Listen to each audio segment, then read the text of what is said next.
अजब सी आवाज़ फ़िज़ा में समोती है जब हमें हिचकी की कैफ़ियत दरपेश होती है।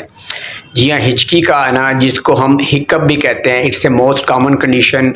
हम अपनी रोज़मर्रा ज़िंदगी में बहुत सारे लोगों को जो है वो इस कैफ़ियत का शिकार होता देखते हैं।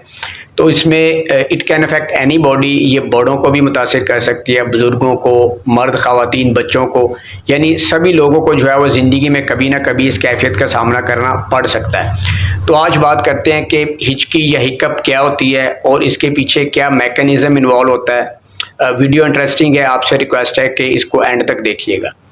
अच्छा, अगर हम आम लफ्ज़ों में बात करें कि बेसिकली हिचकी क्या होती है, तो ये जो हमारा चेस्ट का एरिया है जिसको हम चेस्ट कैविटी भी कहते हैं, थोरेसिक कैविटी कहते हैं, यहाँ पे हमारे लंग्स होते हैं, हमारा हार्ट होता है।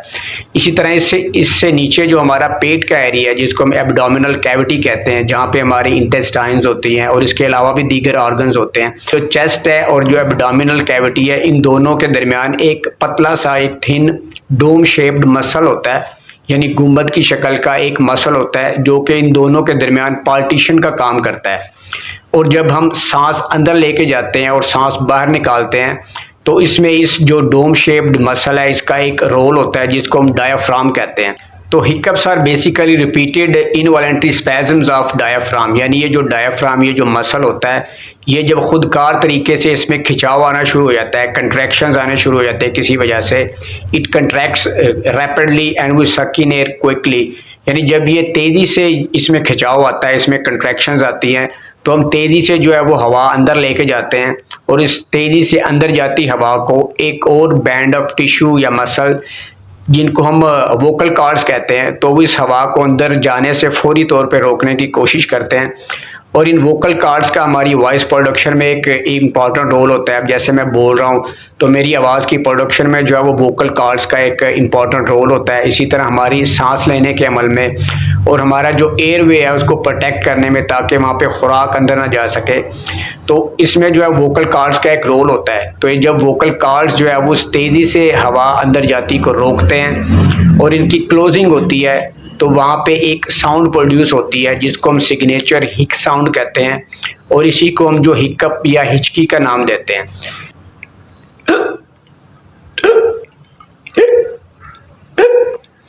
तो आम तौर पे जो है वो इस तरह की इसकी आवाज़ होती है। तो हिचकी की ये कैफियत क्या है, ये नुकसानदेह होती है। जनरली इट्स हार्मलेस, आम तौर पे ये नुकसानदेह नहीं होती, and it recovers after few minutes on its own, और ये खुद ब खुद जो है वो आमतौर पे चंद मिनट्स के बाद जो है वो ठीक हो जाती है। लेकिन अगर हिचकी की ये कैफियत कई हफ्तों तक रहती है या कई दिनों तक रहती है, तो इसके पीछे कोई बीमारी हो सकती है और कोई हेल्थ कंडीशन हो सकती है।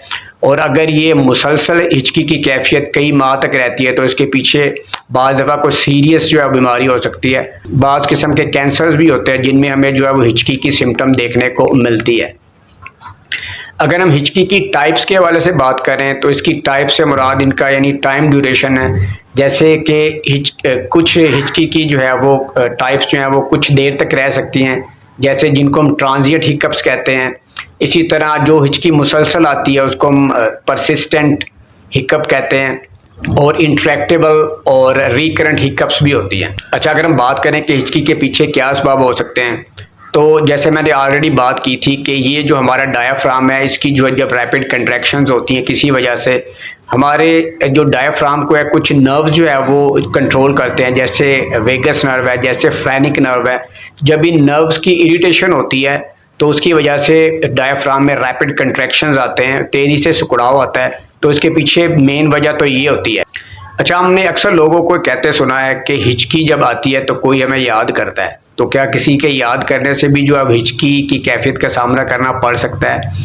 अभी पिछले दिनों में बैठा था तो करीबी किसी ने एक सॉन्ग प्ले किया हुआ था जो कि इंडिया का एक मशहूर गाना है कि आज सुबह जब मैं जगा तेरी कसम ऐसा लगा, तूने मेरा नाम लिया है, तूने मुझे याद किया है, हिच हिच हिचकी लगी हिचकी। तो क्या किसी का नाम लेने से भी हिचकी लगती है? इसके बारे में तो मैं कुछ कह नहीं सकता, लेकिन मैं उन ट्रिगर फैक्टर्स के हवाले से बात करूंगा जो कि आम तौर पे हिचकी के पीछे कार फरमा होते हैं। और अगर हम ट्रांजिएंट हिकअप्स के हवाले से बात करें जो कि कुछ मिनट्स के बाद आम तौर पे ठीक हो जाती है, उसके पीछे क्या ट्रिगर फैक्टर्स हो सकते हैं? एक तो ओवर ईटिंग करना, यानी जब हम ज़्यादा एकदम से खाना खा जाते हैं और हम तेज़ी से जो है वो खाना खाते हैं, तो इस वजह से जो है वो हमारा डायफ्राम जो है वो इरिटेट हो सकता है। और इसी तरह स्पाइसी फूड का जब हम इस्तेमाल करते हैं, तेज़ मिर्च मसाले वाली जब हम चीज़ें ज़्यादा इस्तेमाल करते हैं, जंकी फूड इस्तेमाल करते हैं, फ्राइड फूड इस्तेमाल करते हैं, तो इस वजह से भी जो है वो हमें हिकअप का सामना करना पड़ सकता है।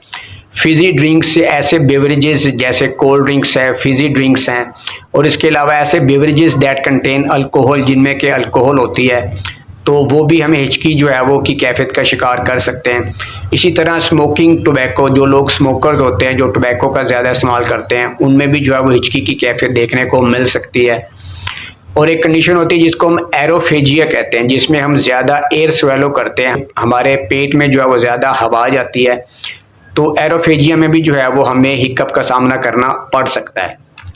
मेरे ख्याल में आज के लिए काफ़ी इतनी जानकारी है, लेकिन हिचकी के हवाले से हमारी बात अभी जारी है। तो इंशाल्लाह नेक्स्ट वीडियो में मैं बात करूंगा हिचकी को जो है वो कैसे, इसकी दूसरी टाइप्स के हवाले से, और हिचकी को कैसे मैनेज किया जा सकता है, और इसमें कुछ होम्योपैथिक रेमेडीज़ के हवाले से बात करूंगा। तो इंशाल्लाह जल्दी आपकी खिदमत में हाजिर हूँगा। मुझे इजाज़त दीजिए। अल्लाह हाफ़िज़।